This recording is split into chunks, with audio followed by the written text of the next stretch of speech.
down the hammer and pick up the pencil. You're about to listen to the Savvy Radio Show. Learn from real-life real estate investors, experience revealed with the Savvy Landlord as your host. All right, Savvy Investors, this is your friend Steve Van Kellenberg, the Savvy Landlord, and I'm excited because somebody out there listens to the show and emailed or text messaged me, I can't remember, but this goes out to my boy Drew Ray, Oklahoma City, asked me this question. It said, how many rentable units must you have before it's financially sound of an idea to put it under management? Question. Then he says, I've been told, I love it when people tell you to do stuff. That's like, I've been told that when you have 6 paid off, I've been told that 10, as long as the mortgages are easily serviced. Wow. Hopefully, Drew, that you're listening to this podcast or radio show, and I want to meet this person and how did they come up with that information is weird. Like, as long as 10 are easily serviced, there is nothing easy about real estate investing. If it was easy, like everyone wants to be, they would do it. But here's my quick thoughts, and hopefully this empowers you, party people. Well, first of all, you got to ask yourself, what's your goal? Well, most people in real estate is freedom. And if you're managing property, I think you're not going to be free to do the freedom that you want to do. So that's the first thing. And you got to think about it like that. Now, I'm going to contradict myself probably several times here, but you need to be thinking this way, okay? First of all, the first thing that you need to do is that you need to factor in management from day one. Your banker that loans you money is factoring that in to your pro forma. You know, you might think that you have 100% occupancy. It's not the banker knows he's had enough, time in the game that he's not going to just expect all things are cherry. Number two, he factors in if you go default and that banker takes the properties back, they're going to hire a property manager. A banker does banking. He doesn't do property managing. So he's already one step ahead of you. If you do not factor in property management today, you're dumb and seriously dumb. And let me tell you, I'm only talking to myself because when I first started this game, I never factored in the 10% that it takes to do property management. Now, let's just real quick on the property management side, you can negotiate that down. So yeah, maybe if you have 1 unit or 10, you might need to be paying 10%. But when you get to 30, 50, 100, you can negotiate with that property manager down to 7 to 8%. Everything in real estate, everything in life is negotiable, and so is property management. So let's start from the basics. You must factor in your financing. So when you're doing your pro forma, aka analyzing if this is a deal, your cash flow analysis, whatever the flip you want to call it, you must add in 10% management. Now, me, 20 years later as a real estate investor, I am now, probably since I hired a general manager to take over my empire, I actually write myself a check every month. So I have a separate LLC that runs my properties, and I have separate staff under that LLC, separate insurance, separate things. And then my holding companies, my real estate investing company, writes that company a management check. I actually see the money transfer hands every month, so I know. Now, here's the thing you got to consider. If you die, if you trip over a log on your way over to pick up your cell phone and you cannot hobble around, you're going to need a property manager. Here's another one. I had an investor have some problems with a property manager. He had to fire that person. There were some financial issues going on there, like fake receipts. Keep that in mind. And he was going out to Bora Bora. And he called me in a panic. And I said, bro, just hire a property manager for 6 months, for 3 months, so you can get your life in order and then take the properties back. You'll be pleasantly surprised, and you would learn from that property manager. They're going to ask you key questions. You're going to learn how do they manage property? How do they collect the money? You're going to learn all those things quickly. Now, here's the real advice. bing, bing, you should manage your own properties in the beginning. Yep. Now, I know that's a contradiction. Now, I do advise, attorneys, and I do advise doctors. Yes, I train them day one, find a property manager. People that have full-time jobs that are demanding, or they do not have any zero interest in being a landlord, definitely have that business model on the front end. Now, if you're cheap like everybody else, aka frugal, thrifty, and you want to save that 10%, I feel you. But you should never say, and I saw this, and I actually Googled this subject up, and I couldn't find any information. That's why everything that you hear today has been from my hip, or aka experience, or whatever. I could not find any information on this subject. But I know for sure, I forgot what I was about to say, but I know for sure that you should, that's what I was going to say. If you can't afford, I read this when I Googled this up. If you're doing your cash flow analysis or your analysis of the property and you're not making money with adding property management, it's not a deal. It's like free 10% for you.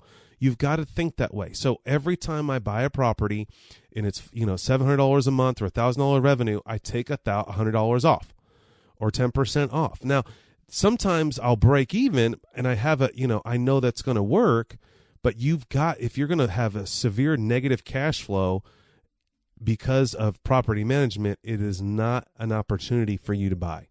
Now, definitely, if you have the vigor or the desire or the opportunity, and you can do this on your own. Now, I ran 50 properties back in the day, 10 hours to 15 hours a week. I leveraged a lot of things. I leveraged a lot of technology. I never answered the phone. I use Buildium to communicate with my tenants. They have a tenant portal. They make requests. They pay their rent. Everything is online. It runs smoothly. So yes. So the answer is original question. How many houses should you manage? It depends on your timetable. So how much time can you commit to it? Now remember, and I just was giving a great friend this lesson today, whatever you commit to, something else fails.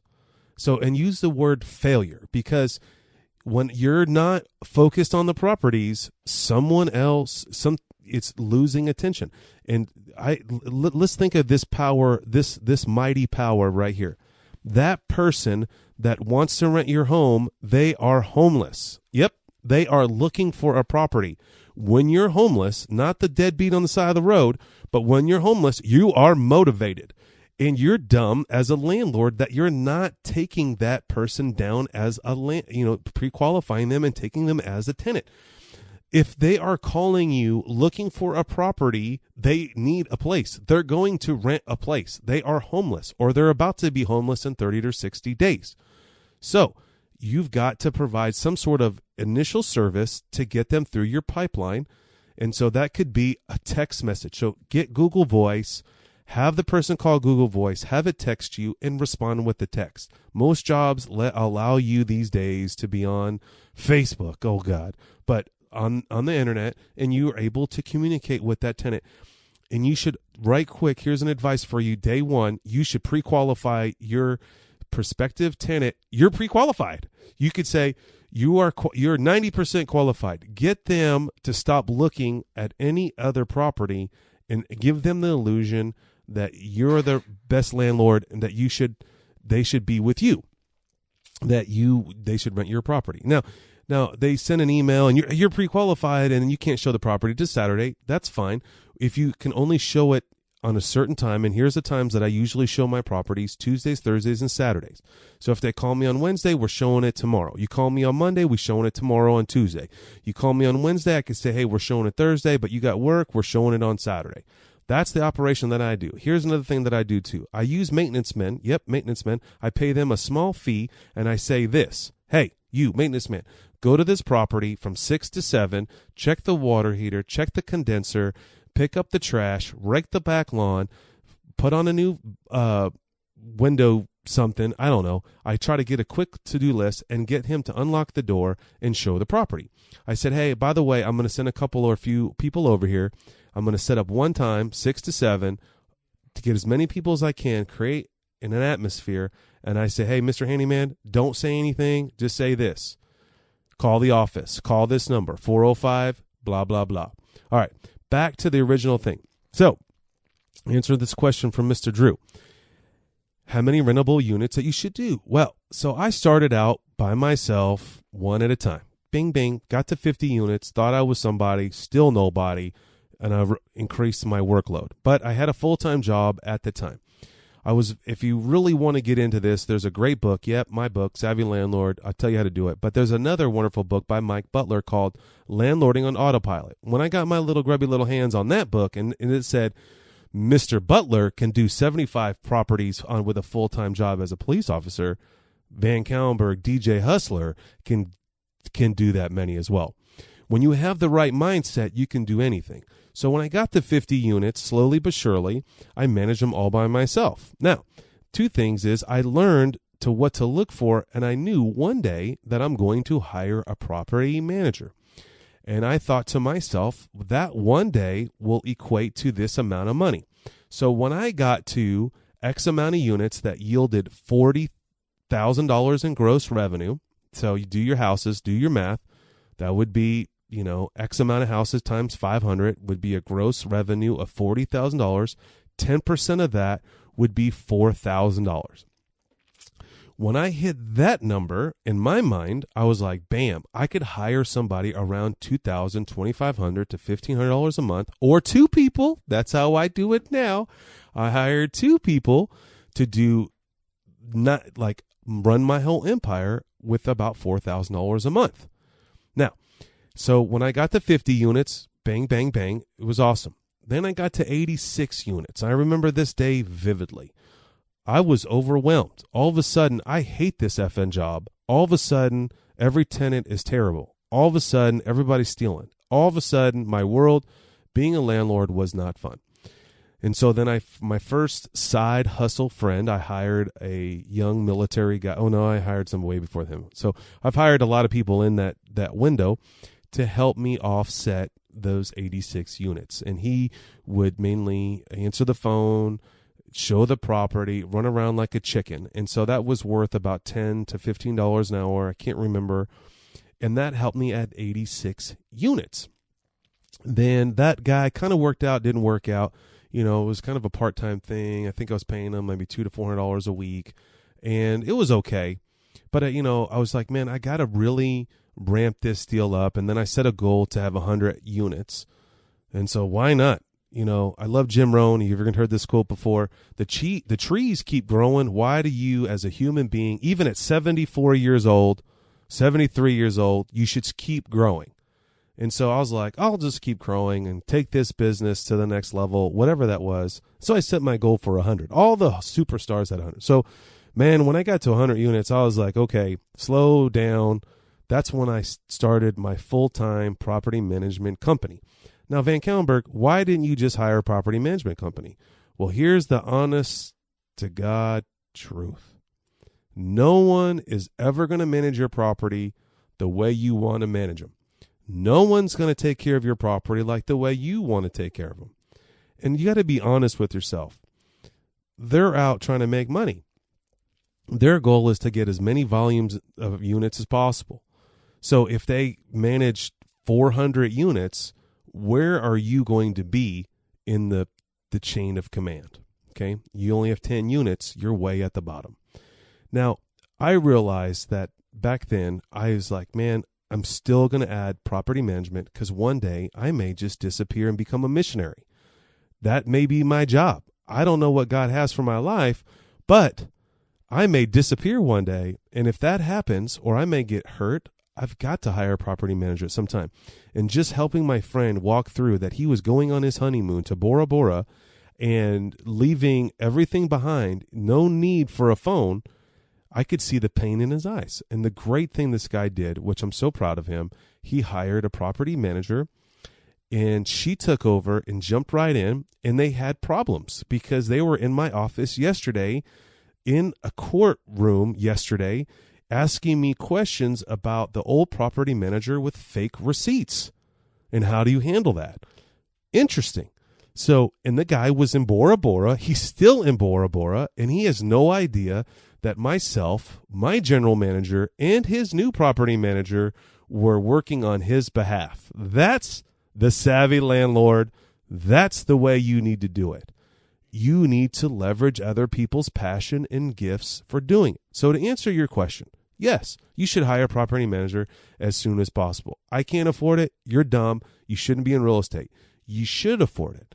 If you want to learn the game, which I recommend you do, you buy a few books. The Savvy Landlords on Amazon, that's me. The Mike Butler book, Autopilot, Landlording on Autopilot. I think Bigger Pockets has a book out. I haven't read it. Read those 3 books, spend the $60, and you should be well reversed. Then, all the compliance and stuff, it's not hard. There's a landlord in your area that can easily help you. Now I'm running about 160 units, and my property management company is on fire. We're doing a great job. But we're about 10% in vacancies. Yes, we have problems. Yes, we fight with contractors. That is the name of the game. But check this out. You can't call me after 3 o'clock because I'm with my children.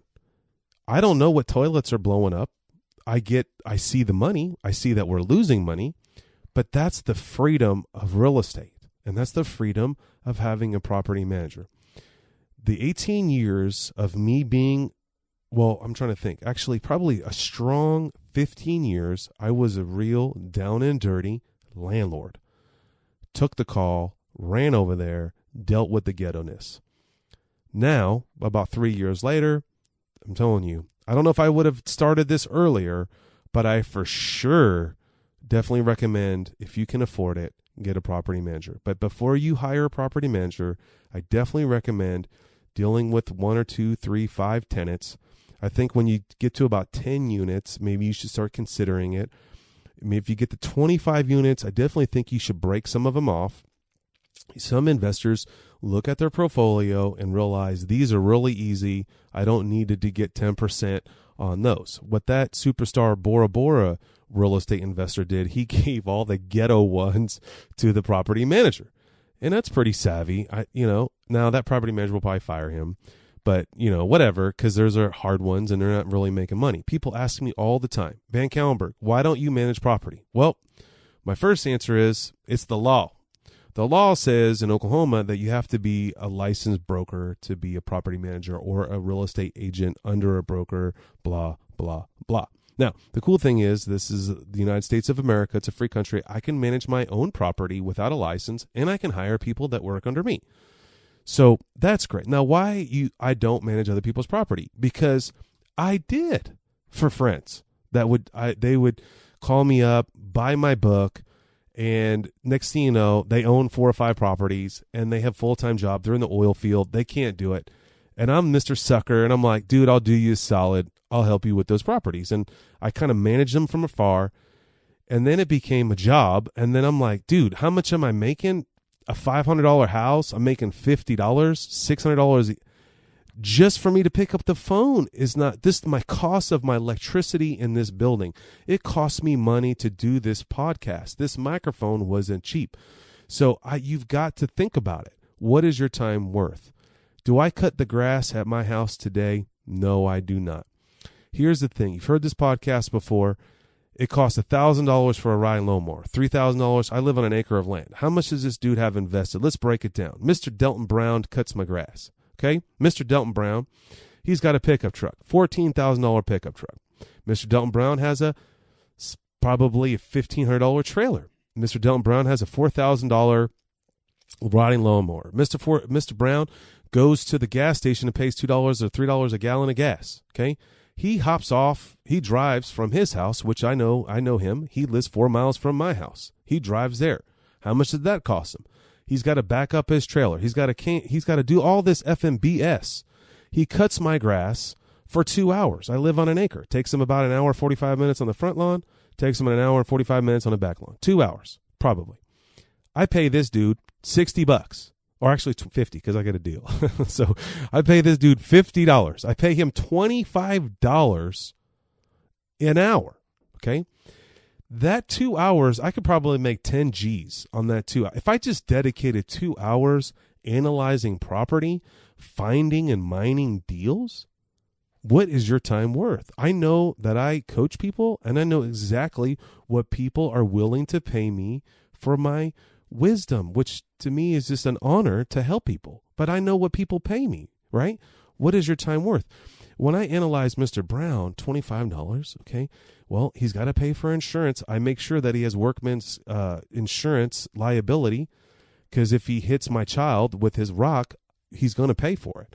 Or my window that he breaks with the rock flying off of the lawnmower, the liability insurance. I make sure that he has liability insurance. So I know that costs him $800 a month because I pay for liability insurance in my own business. So you do the math, the gasoline, the trailer, the tires, the weed eating, the gasoline, and let's talk about health. Let's talk about emissions. This guy's rolling around in a bunch of allergenic stuff, crap going in his lungs, all for what? It boils down to $15 an hour, maybe $10. Now, I hope Mr. Brown doesn't listen to this podcast, because I'd feel really bad. But Mr. Brown is a pretty savvy guy, because he's a friend of mine and he has scale in his business, and he's probably making $2,000 to $4,000 a month cutting a bunch of lawns for a bunch of people, and it makes sense to him, and he has his own control. That makes sense. Now, cutting my lawn for $50 does not make sense. It makes sense in his scale. What is it worth to you? I definitely recommend, number one, adding property management, the 10%, into your analysis from day one. Number two, learn how to do the business, because one day you're going to manage the manager. And let me tell you something. It is not easy to manage the manager. There's a lot of variables called dynamics. Personality, health, life gets in the middle. And when your property manager doesn't show up because they're too busy making out with their boyfriend, you have a problem. So you got to have a backup plan. Yep. I got a backup plan. I have another property manager. My office is cross-trained. There's 3 people at all times can answer the phone 24 hours a day. Now, that may be another episode. Yep, one day before I keel over, I may do a book on Manage the Manager. There is a guy in Colorado. I wish I could remember his name, but he has written a book on managing the manager. He does speak around the country. He is an amazing guy. He bought my books, which I thought was cool because we were speaking together. And I don't see another speaker out there say, hey, I want to buy your books. And this guy wrote me a check for $100 and bought my books. I thought that was freaking amazing. But I'm so retarded that I can't remember the guy's name because I need to buy his book because I'm ready to manage the manager. I'm in the Mick and Meyer, and I'm fighting for my assets and liabilities. And I need some tips and nuggets to make my life easier. Well, anyway, hopefully this answered your question. It probably didn't, but that's how we do it here at the Savvy Radio Show. We're out here trying to make it life easier for you. If you like this episode, or if I needed to expand on something, dude, let your boy know. Actually, go to the SavvyRadioShow.com website and click on the voicemail button. I need somebody to click on the voicemail button and give me a question that way, and I'll take it down and I'll put it up here on the radio show. Thanks for listening to the Savvy Radio Show. Glide online and listen to our other motivating episodes at SavvyRadioShow.com. Connect on Twitter at LandlordBook, and always be buying assets.